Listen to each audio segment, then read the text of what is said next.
8. अच्छा, ये एक पर्सनल बात है, मतलब आपसे जैसे आपने चीजों को समझा है या फिर एक बार को जाना है। मेरा अच्छा, मंदिर में जब हम लोग जाते हैं कभी भी, जब भी हम दिल्ली आते हैं हम लोग मंदिर चलते हैं, तो उस मंदिर में भी कई लोग ऐसे आए, माता आ गई समथिंग लाइक दैट। बिल्कुल हाँ। ये जो भाव वाली बात है जो मैंने उन बाबा से सुनी, क्या जैसे क्योंकि आप भैरव जी को मानते हैं, माता को भी मानते हैं आप, क्या कभी कोई ऐसा एक्सपीरियंस हुआ है माँ काली को लेके, स्पेशली क्योंकि श्यामा काली के ऊपर एपिसोड है, शमशान वासिनी के ऊपर एपिसोड है, तो क्या कभी कोई सिर्फ जस्ट केवल हल्का सा कि वो भाव में आ गया और आपको बड़ा एकदम अनुभूति, आनंद की अनुभूति हो गई कि बस इतना ही इनफ है मेरे लिए? मैं कभी माता के सामने, काली माता, शमशान काली है जो, उनके सामने जब कभी खड़ा होता हूँ ना जाकर, तो मेरे को ऐसा लगता है कि मेरे आसपास से कुछ बड़ी तेजी से हवा, जैसे चलने की वजह से हवा नहीं आती है, उस तरीके से ऐसा हो रहा है। भले मैं अकेला खड़ा हुआ हूँ, मैं मेरे को ऐसा महसूस होता है कि सन करके जैसे यहाँ करके गया, ऐसे करके निकल गया, कोई बार बार ऐसे लगता है मेरे को कोई आ जा रहा है मेरे आसपास,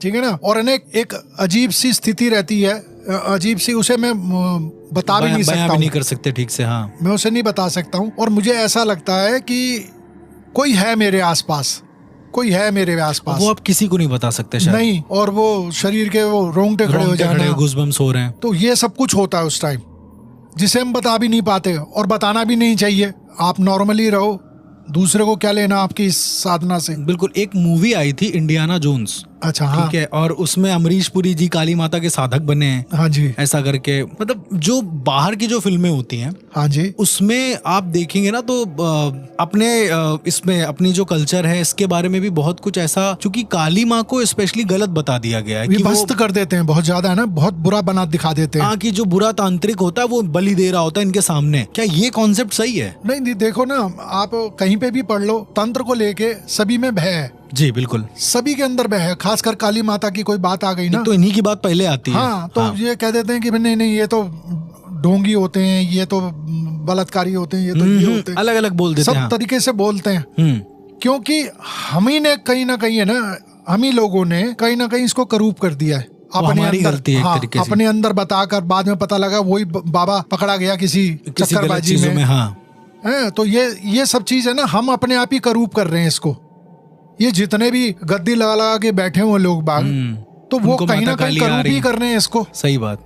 आप भला करना है ना, आप उनको विधि बताइए, आप जो मर्जी बताइए, अपने आप को क्यों लाते हैं कि भाई मेरे जरिए होगा? ऐसा नहीं होता, करना तो आप ही ने। लोग ये कहते हैं कि नहीं, पहले मेरे को पूछो, मेरे पैर छुओ, फिर उसके बाद तुम वहां जाओ। ये तो बहुत ही गलत है फिलहाल, मतलब ठीक है ना।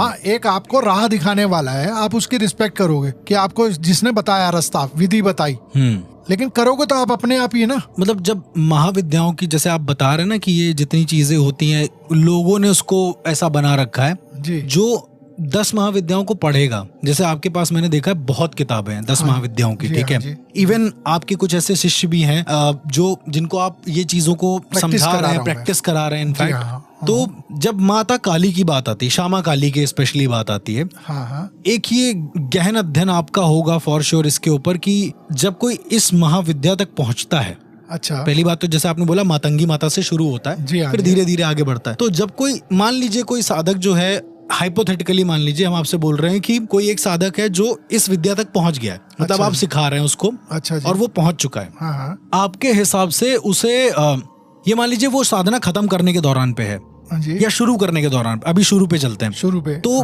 उसको किस तरह के अनुभव होने चाहिए? कहीं ना कहीं शरीर में विकार, ये जरूरी है। हाँ, थोड़ा बहुत कहते हैं कि डिस्टर्ब रहना, थोड़े से ऊटपटांग सपने दिखना, परेशान रहना, बुखार, इस तरीके की चीजें हो जाना। पर ऐसा क्यों? ये स्वाभाविक है, क्योंकि आप ऊर्जा चेंज करने के चक्कर में हो, समझ वो जो परिधि है, जो आपकी दिनचर्या बनी है, उससे बाहर निकल रहे हो आप। तो कहीं ना कहीं, जैसे मान लीजिए 15 घंटे सोते हो दिन में, रात को जी, 9 बजे सोए और सुबह अगले दिन 12 बजे उठ रहे हो आप। जब आपको उठाना शुरू करेंगे, आपका सर घूमा रहेगा ना। हाँ, बड़ा अजीब सा एकदम से वो होता है, ऊर्जा चेंज हो रही होती है, कंफर्टेबल नहीं महसूस करोगे आप। तो यही चीज इसके अंदर है, सेम चीज इसी के अंदर है कि आप अपने जोन से हटके अब दूसरे जोन में जा रहे हो, तो ये कहीं ना कहीं आपको थोड़ा सा डिस्टर्ब करेगा। जैसे मान लीजिए आप जिम जाना शुरू करते हैं, ओके, ठीक है, 1 हफ्ते तक पूरा शरीर आपका बुरी तरीके से दर्द करता है जी, तो वो क्या कारण है? वो ये ना ऊर्जा कि आप- चेंज कर रहे हो। हाँ, ऊर्जा चेंज कर रहे हो। दूसरा, आपको जो उठाने रखने से जो दर्द हो रहा है वो थोड़े दिन रहेगा, फिर यूज टू हो जाओगे, हाँ। फिर आपको नहीं होगा वो। तो सेम यही चीज है इसके अंदर भी। एक तो ये जो गणनाएं है ना, जैसे मान लीजिए ऊर्जा चेंज करने की, और अभी जैसे आपने बताया कि श्यामा काली जी के साथ बटुक भैरव जी हैं।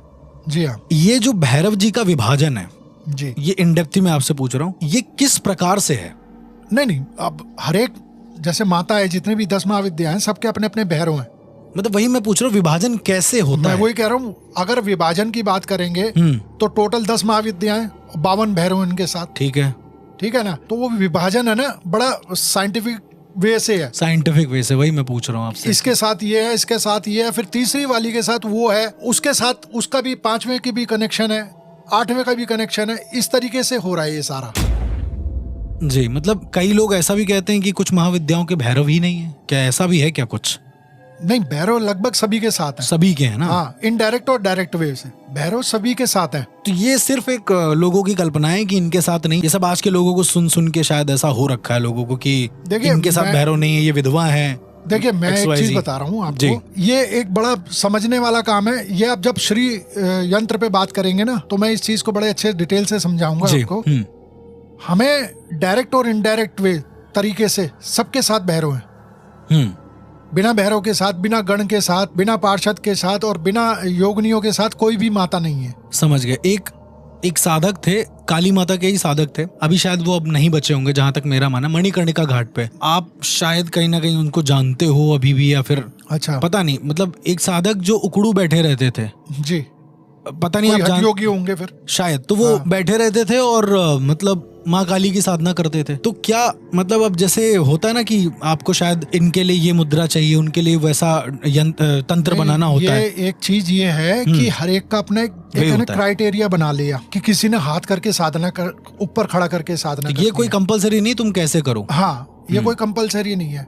कई हैं कि वो जमीन पे लेटते ही नहीं है, सोते ही नहीं है। वो देखा ना आपने, वो पेड़ पे रस्सी टांग कर उस पे तकिया लगा के उसी पे सोते हैं। हाँ, तो वो हर एक का अपना अपना तरीका है, साधने का तरीका है। तो ये पता कैसे चलेगा? वो गुरु बताते हैं। अच्छा, कि तेरे को इस तरीके से करना है। मतलब वो तुम्हारी ऊर्जा भाप जाएंगे और बोलेंगे तुमको इस तरह से करना वो है। ये देखते हैं कि ये कितना पारंगत हो गया हठ योग के अंदर, कि अब इसको इस तरीके से बताया जाए। और कई बार ऐसा होता है कि साधक की अपनी इच्छा भी होती है कि मैं इस तरीके से करूंगा। जैसे मैं मान लीजिए कहीं जाना है तो वो दंडवत करते हुए जाऊंगा।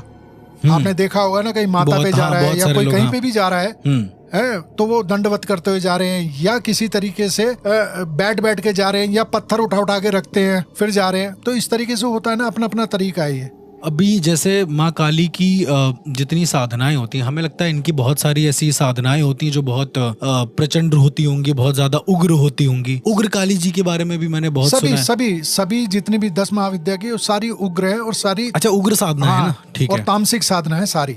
तो इसको करने वाला जो इंसान है, अब जो हमारे लिसनर है, फॉर श्योर ये एपिसोड सुनने के बाद या आपकी कन्वर्सेशन सुनने के बाद ये जाएंगे 10 महाविद्याओं को करने के लिए, फॉर श्योर, पक्का है। कुछ ऐसे साधक होते हैं जो डेडिकेटेडली इसको सुनते हैं। अच्छा, तो एक चीज क्लियर कर दूं जी, कि 10 महाविद्या को साधने से पहले बहुत सारे प्रोसेस हैं।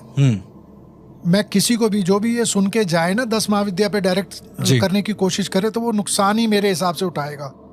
तो मेरे हिसाब से बिल्कुल ना करें। और है ना, कोई गुरु हो तब उनसे पूछ के अच्छे से, वो क्योंकि वो ज्यादा अच्छे से बता सकते हैं कि आपको क्या चीज सूट करेगी, तो उसके हिसाब से करें। पॉडकास्ट सुनकर कोई भी न जाए। जैसे हनुमान जी की साधना में बहुत सारे लोग कहते हैं कि वो दंड देते हैं यदि आप ब्रह्मचर्य का पालन करें, ये सारी चीजें का, वरना हनुमान जी दंड देते हैं। हर एक के अपने नियम है ना, और वही सबके नियम है जी। अगर नियम से नहीं चलोगे तो दंड ही देगा कोई भी। दंड एज इन कैसे, मतलब माता क्या खुद वो दंड देती या किसी पारिस्थितिक चीजों में की मौत तक हो सकती है उसमें, अगर आपने गलत कर लिया या फिर कुछ ऐसा करा है आपने, तो आप मर भी सकते हो।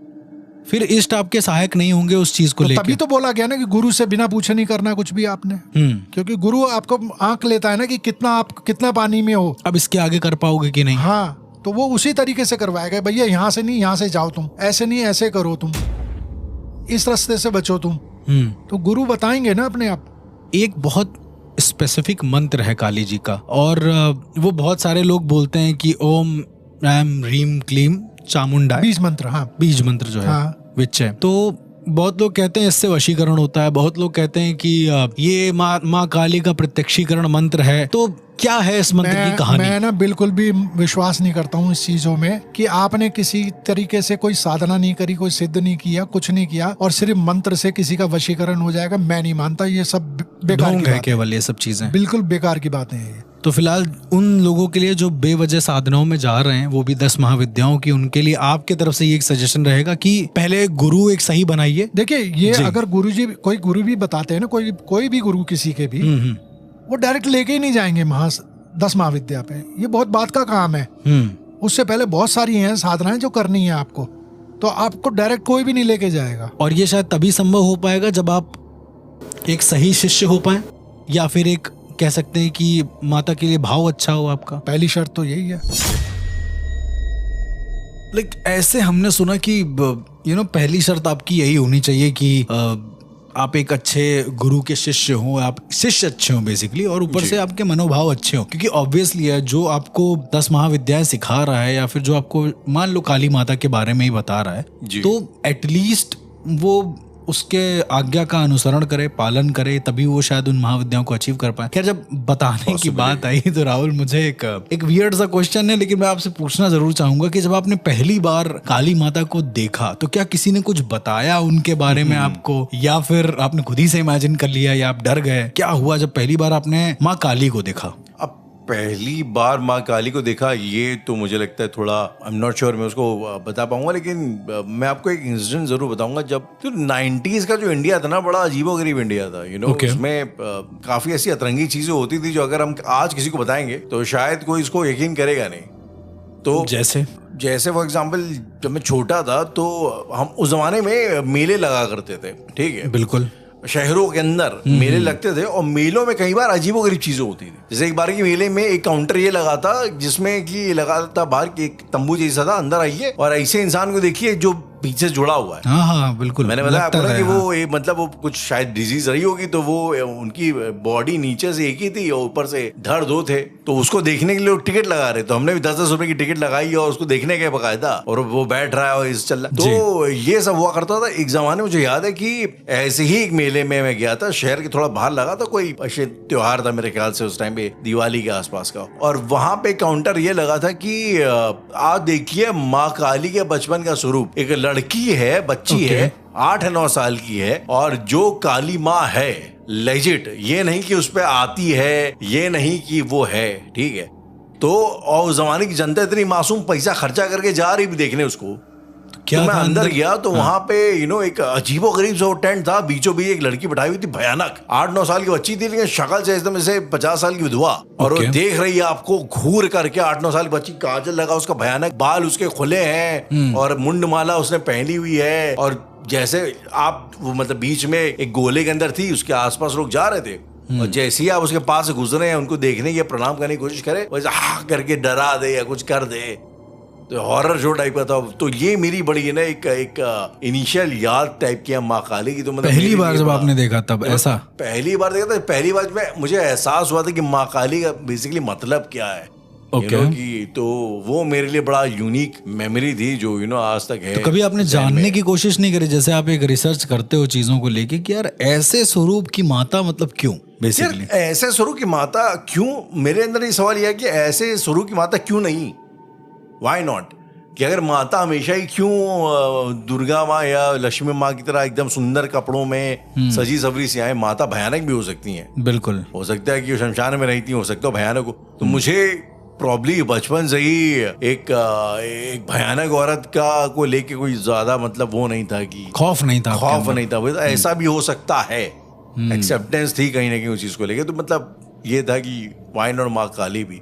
एक बहुत प्रचलित मुहावरा नहीं सुना था आपने कि मतलब झूठ बोलना पाप है, नदी किनारे सांप है, ऐसा करके काली माता आएंगी, गला काट के ले जाएंगे, एक तरीके से गला काट के ले जाएंगी। तो ये भी एक चीजें हुआ करती थी गांव में ना। मैंने पहली बार ये सुना, ठीक है, कि काली माता आएंगी, गला काट के ले जाएंगे, तो मेरे दिमाग में वही बसा हुआ कि झूठ बोला तो काली माँ आएंगी और गला काट के ले जाएंगी। अब ये खैर गांव में ऐसा बड़े टिपिकल गांव जो होते थे, मम्मी का गांव तो वैसे भी बड़ा खतरनाक था, तो वहाँ जहाँ की सकरा वाली स्टोरी जो मैंने आपको बताई थी कि वो एक बड़े दिमाग वाला इंसान है, तो वहीं पर काली जी का भी बड़ा प्रचलन था कि मतलब काली माँ जो होती हैं वो दुष्टों को दंड देती हैं और दुष्टों के लिए ही होती हैं बेसिकली। तो मेरे दिमाग में ये एक कॉन्सेप्ट ही बैठ गया है कि काली माँ जो होंगी वो जो झूठ बोलेगा उसको मारेंगी। बचपन की बात है, ठीक है। और जब उसके बाद मैंने पहली बार झांकी में देखा, अब आप इमेजिन कर सकते हो झांकी में कैसी काली माता दिखाई जाती है, साक्षात चलते हुए, गले में मुंड की माला और ऐसा। अब गांव की झांकी ऊपर से वो तो और ही प्रचंड तरीके की होती है, मतलब उसमें तो आप इमेजिन नहीं कर सकते को सामने वाला खून पीने लगे। खून क्या, रुआबजा होता है वो, और फिर उसके बाद उसको पी रहे हैं या पानी में कलर मिला के, जो भी है। मैंने पहली बार देखा तो मैं बैठा हुआ तो चुपचाप मैंने अपनी आंखों के सामने देखा कि वो एक औरत आ रही है, बड़ा सा एकदम, वो कोई मास्क वास्क पहन के और जी गले में माला है और कपाल के अंदर जो है वो रखा है उसने, क्या बोलते हैं, पूरा खून रखा है और ऊपर ऐसे करके पी रही है खून। अब मेरी तो मतलब हालत खराब हो गई देख के कि मतलब ये माता जो है हम लोगों को मार डालेंगे, आज हमने झूठ बोला है सुबह। तो रात भर जो है मुझे मतलब माता के सपने आए कंटिन्यू कि मतलब माता आएंगी मुझे मार देंगी ऐसा। तो धीरे धीरे इवेंचुअली जब हमें पता चला कि भैया ऐसा कुछ नहीं होता है, इनोसेंट स्टोरी है ये तो बड़ी, हाँ मतलब भयानक थी मेरे लिए। बचपन में बड़ा डर लगता था मुझे कि अगर वो आ गई तो क्या होगा मेरा ऐसा करके। नहीं, पर एक चीज आपने और नोटिस कर लिया, ये मैंने बड़े बचपन से नोटिस करी थी कि आमतौर पे जो माताएं हमको लाइक नॉर्मली जो हम लोग जिनकी पूजा करते थे वो सब गोरे रंग की हुआ करती थी। माँ काली, जिनका नाम भी काली था, वो काली ही थी। मतलब अभी भी देखो ना आप, स्पेसिफिक एक ही कलर है उनका, काला, और वो श्याम वर्ण बेसिकली, श्याम वर्ण बेसिकली। तो अब यार मैं अगर आसपास देखूं मुझे ज्यादा लोग काले दिखाई दे और पूजा जिनकी हम कर रहे हैं वो सब गोरे गोरे हैं, तो मुझे ये भी चीज लगती थी, मतलब मुझे माँ काली ज्यादा रियलिस्टिक लगती थी। और एक और चीज की, माँ काली आमतौर पे दिखाया जाता था फिल्मों में कि डाकुओं की माँ हुआ करती थी। एग्जैक्टली, डाकू लोग जो है उनको करते थे। हमारे गांव में तो बलि वगैरह दी जाती थी, मतलब मैंने भी दी है। अच्छा हाँ, तो मैंने भी लाइक काटा वाटा है, तो वो होता था माँ काली की मूर्ति के आगे ही।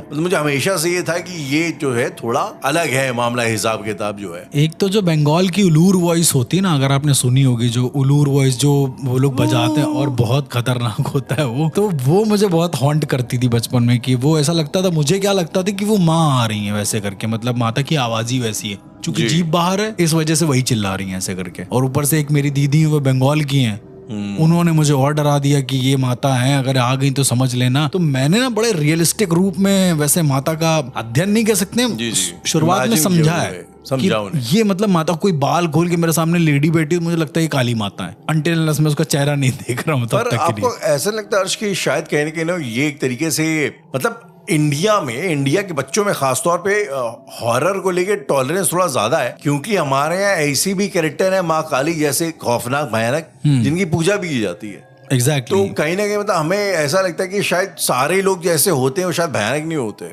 वो उनमें से कुछ जो है सही भी हो सकते हैं। मुझे ऐसा लगता है ये प्रचलन इसलिए बना है ताकि लोग एक्सेप्टेंस करें चीजों का। वो एक होता है ना कि यार हर वर्ण के इंसान को तुम एक्सेप्ट करो।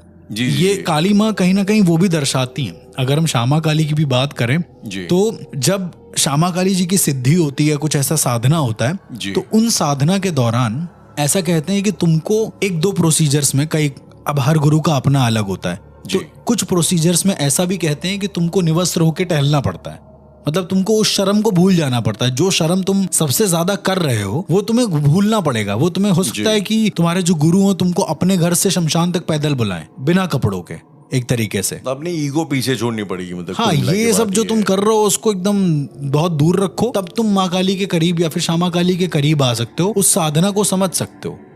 वरना तो फिर मतलब ऐसे तो बहुत लोग पढ़े। और हाँ, एक चीज और है कि जो शाक्त संप्रदाय के लोग हैं वो बहुत ज्यादा इन डेप्थ में करते हैं। अभी जब आपने देखा होगा, अभी रिसेंट ही नरक चतुर्दशी गई है जी, तो उसमें काली माँ की पूजा होती है बहुत तगड़े, और जो बंगाल में लोग हैं वो सब यही करते हैं। एक सवाल मुझे आपसे और पूछना था अर्श, ये कई बार मेरे जहन में खटकता है। अच्छा, पहली बात तो आपने अपनी बातचीत के दौरान रामाशोक जी के साथ आपने जिक्र किया था जो अमरीश पुरी की जो फिल्म का जी, जी, जी, Indiana Jones and temple of the हाँ, फिल्म का नाम है, जिसने ना देखी हो, आई रियली इंसिस्ट की जाके देखें। और जो उसमें लेजेंडरी काम किया है अमरीश पुरी साहब ने, आपको हम उन्हें बतौर एक्टर शायद इस देश ने ज्यादा इज्जत उन्हें दी नहीं है, लेकिन उनका बहुत तगड़ा काम है। पिक्चर थोड़ी अजीब है, बुरा लगेगा आपको, लेकिन काम उनका बढ़िया है। और ये जो वो बेसिकली माँ काली का साधक होते हैं अपेरेंटली हॉलीवुड के हिसाब से, और वो जितना भी जो अमेरिका या वेस्ट आमतौर पे जिसको डीमन वर्शिप या सेटन वर्शिप वगैरह बोलता है, तो शायद वो हमारे यहाँ काली माँ को वही समझता है। ये उन लोगों की अंडरस्टैंडिंग है। लेकिन सवाल मेरा आपसे अर्श ये था कि जो माँ काली के साधक होते हैं, लाइक फॉर एग्जांपल इसमें अमरीश पुरी था, तो ये इतनी तामसिक साधना है, इतनी ज्यादा पैशनेट साधना है, मतलब और इतनी ज्यादा डायनेमिक है, उग्र साधना है बेसिकली। तो जो लोग इस किस्म की उग्र साधना करते हैं, क्या उनको बहुत ज्यादा आई एम अज्यूमिंग काफी सावधानियों का भी, मतलब काफी सावधानियां भी बरतनी पड़ती होंगी कि कहीं ये चूक ना हो जाए, ये गलती ना हो जाए। बात ये है ना कि उग्र स्टेट तक पहुंचते पहुंचते तुम इतने उग्र हो जाते हो, मतलब उग्र तुम तभी हो जाओगे कि जब तुम साधना करना शुरू करोगे, मंत्रोच्चारण करोगे, ऑब्वियस है वो तुम पर इफेक्ट भी करेंगे, तुम अपनी आम जिंदगी में भी उग्र हो जाओगे, ऐसा कहते हैं। इसीलिए आप देखेंगे अगर आप, क्योंकि अघोरियों ने हर तरह की साधनाएं कर रखी हैं, तो आप उनको ऐसे नॉर्मल देखेंगे तो नॉर्मल चेहरा उनका नॉर्मल लगेगा, पर जब वो गुस्सा के बोलेंगे जी तो एक अलग ही किस्म की वाइब आएगी। तो इसमें सावधानी क्या, जब आप उग्र हो जाते हैं ना, और एकदम पागल हो जाना होता है इस साधना को करते वक्त, मंत्रोच्चारण चल रहा है, चींटी काट रही है, काटने दो, कुछ हो रहा है, सांप काट रहा है, काटने दो, मतलब सिनेरियो ये होता है। तो मंत्रों को छोड़ के मुझे नहीं लगता कोई ऐसी सावधानी है जो आपको एक्स्ट्राज में बरतनी पड़ती है इसमें। तो अगर मैं आपसे सवाल पूछूं कि क्या जो इस किस्म की साधनाएं होती हैं, जो इतनी उग्र स्वभाव की होती हैं, ये इनसे साधना का रिजल्ट जल्दी आ सकता है क्या? इसके बिकॉज ऐसा नहीं, अच्छा ऐसा नहीं होता है। मतलब वही है कि आप, क्योंकि अगर हम बात करेंगे 10 महाविद्याओं की, तो रिजल्ट की तो बात ही नहीं करेंगे, क्योंकि 10 महाविद्याएं कभी कभी किसी को एक दिन में हो जाता है प्रत्यक्षीकरण, एक दिन में हो जाए, एक दिन में प्रत्यक्षीकरण हो जाता है। कभी कभी किसी को 80 साल से ऊपर हो जाता है, वो मरने वाला होता है तब उसे साक्षात्कीकरण होता है कि मतलब दिखा है, प्रत्यक्षीकरण हो रहा है, ऐसा करके। ये क्योंकि बड़ा इंटरेस्टिंग है कि जो कई बार मैंने शायद उनका पॉडकास्ट में जिक्र भी किया, रामानुजम साहब जो थे, द इंडियन लेजेंडरी मैथमेटिशियन, अब वो कहते हैं वो भी माँ काली के साधक थे जी। इनफैक्ट जो रामकृष्ण परमहंस, इतने जो मतलब कोमल स्वभाव के इंसान जैसा कि उनकी किताबों से झलकता है, तो वो भी कहते हैं कि वो माँ काली के ही साधक थे। अब इतना सौम्य आदमी, तो जाहिर सी बात है सात्विक किस्म की पूजा पाठ करता होगा, वो तो शायद, तो मतलब ऐसा भी हो सकता है कि आप अगर सात्विक, जैसे श्यामा काली है, तो मुझे हम अज्यूम कि इनको सात्विक किस्म के लोग शायद ज्यादा साधना करने का प्रयास करते होंगे। मैं वही बोल रहा हूँ, 10 महाविद्याओं में सिनेरियो बहुत अलग है। जो आपको बड़े सौम्य दिखेंगे वो सबसे ज्यादा खतरनाक होंगे। खतरनाक in the sense, any sense, जैसे मैंने बगलामुखी माता के बारे में आपको बताया, राइट, दिखने में बड़ी सौम्य है, पर वो करती क्या है, विद्वेषण बेसिकली अलग करना, उनकी साधना के थ्रू विद्वेषण होता है, बहुत कुछ कर सकते हो। उसी तरीके से जैसे मैंने श्यामा काली जी के बारे में बताया, तो मेरे हिसाब से ये उतनी सौम्य नहीं जितना लगता है, पर इन अ वे जब साधक पूरी तरीके से समझ जाता है चीजों को, शक्तियों को, एक वही है ना कि हम एक ऊर्जा का माध्यम जब बन जाते हैं, तो अपने हिसाब से ऊर्जा का प्रचार करना शुरू कर देते हैं या विस्तार करना शुरू कर देते हैं, और शायद यही इन महाविद्याओं में हमें सीख मिलती है।